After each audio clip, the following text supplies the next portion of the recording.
I'm Wolf from Healing Wolf Coaching, here to walk with you through the rainforest of recovery, to help you see the butterflies along the trail, and help you transform like a butterfly after a cocoon time, after a time where maybe you haven't been as active, maybe the chronic pain or anxiety, insomnia, panic, whatever, chronic fatigue, any of these neuroplastic or brain changeable sensations has kept you restricted and locked down.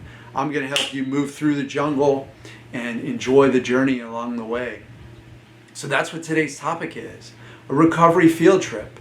Have you taken a recovery field trip? So before we go on the recovery field trip, let's breathe in adventure and then exhale the past. We're moving into a new era. We're moving into a golden stage where we're going to be building wings, and we're in the cocoon maybe still, but we're building our wings. We're ready to fly. And as we get more and more courage, which is really what it takes, and more solid confidence that we are going to recover, that we know we're going to make it out of this, that there is an expansion that's coming, then let's take a little field trip. And if you've been housebound, bedbound, as I was for a year, then that field trip might be just going to the backyard.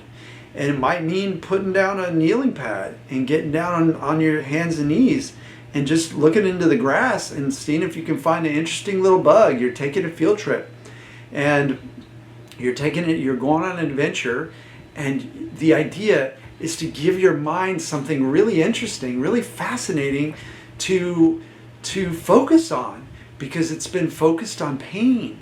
It's been focused on fatigue. It's been focused on how do I recover and what am I doing wrong, and like all this pressure. How long is it going to take? There's just so many things that your mind has probably been churning on, and we're going to take that field trip. We're going to get out into the yard. We're going to get out into the neighborhood. We're going to engage with people. We're going to chat with people, even if it's just walking down the street and having a conversation with your neighbor. It's a beautiful thing. Fortunately, on my own recovery journey, I was living in Washington. I had an amazing tribe of neighbors, just these beautiful souls. And I could pop over next door. I could pop over to the neighbor's house and hang out with the little guys. Those little twins lived there, amazing kids. And I could pop over there and hang out with them, and their sister, or I could pop down or I could text and say, hey, can we go for a walk to one of my neighbors? We take a walk around. It was the adventure of my day, right? The adventure of my whole year was to go to a neighbor's house. There was a time window where I was so locked down by pain, chronic pain, and so afraid that my grand adventure was to walk down a hill and get in a hot tub. Sometimes it was like 30 degrees out. Get in a hot tub with my neighbor and spend 15 minutes just chatting, just taking that field trip. So I want you to get in the comments and tell me what your recovery field trip is. What does it look like? Are you going to go to the grocery store and buy a piece of fruit you've never bought before? Are you going to go to the beach and put your toes in the sand? Are you going to go visit a friend?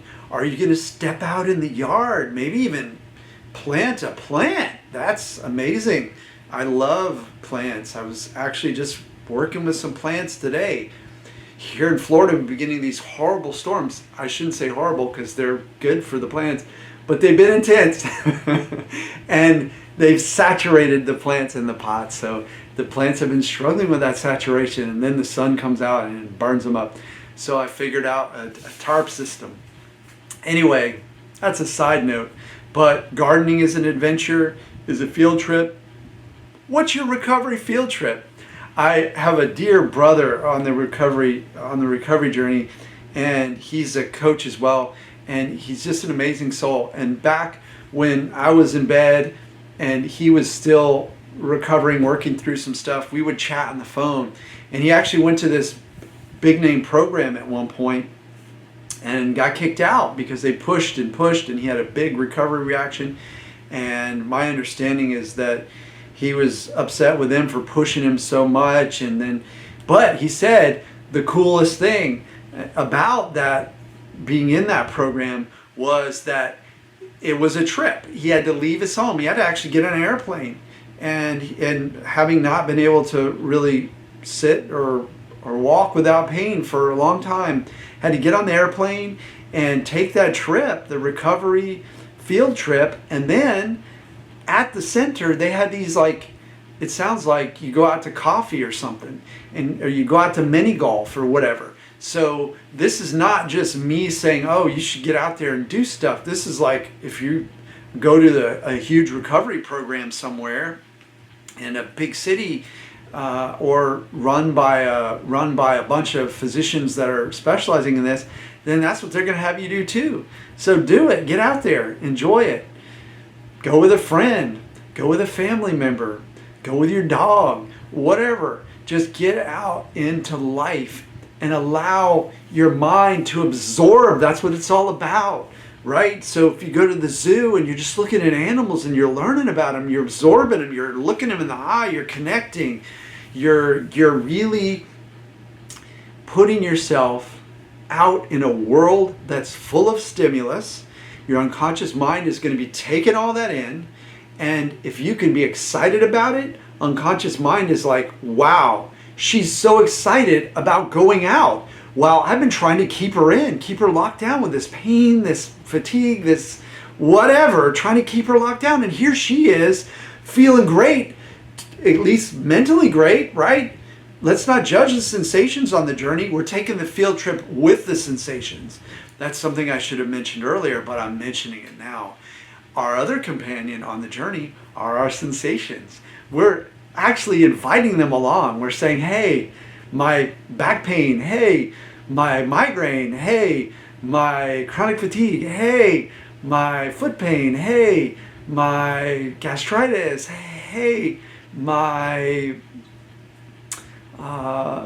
interstitial cystitis, my fibromyalgia. Whoa, there's so many neuroplastic conditions that we can invite along. And if we happen to be on a journey with one, why not invite it? Because if we don't invite it, it might just show up anyway. And if we invite it, it's this allowing attitude of like, hey, I'm going to go out and get some Thai food with my sensations and a couple friends. And maybe we will laugh. Maybe we'll all laugh together. Maybe the food will taste so good that for a moment my sensations will be like gone. They'll just disappear. And that's the magic of the field trip too. Because there are going to be moments, I promise you, where your mind is going to be so enraptured by the experience of what you're doing out in the world that you're not even going to feel those sensations. And that's how you rewire your brain. That's how you recover. That's how you get better and better and better. So take a recovery field trip for me. And I'd love to hear about it. So send me an email at wolf, WOLF, at healingwolfcoaching.com. You can also visit my website if you'd like to work with me one-on-one and accelerate your recovery using some unconscious mind communication techniques, some altered states of consciousness, some connection, some energy setting, some intention, some visualization, and lots of other techniques. It's really fun. It's really lighthearted. It's not like traditional therapy. You're going to be feeling good. You're going to be laughing. You're going to be enjoying the journey. So head over there if that makes sense for you, and I'll see you in the next video. Keep on going and enjoy your field trip.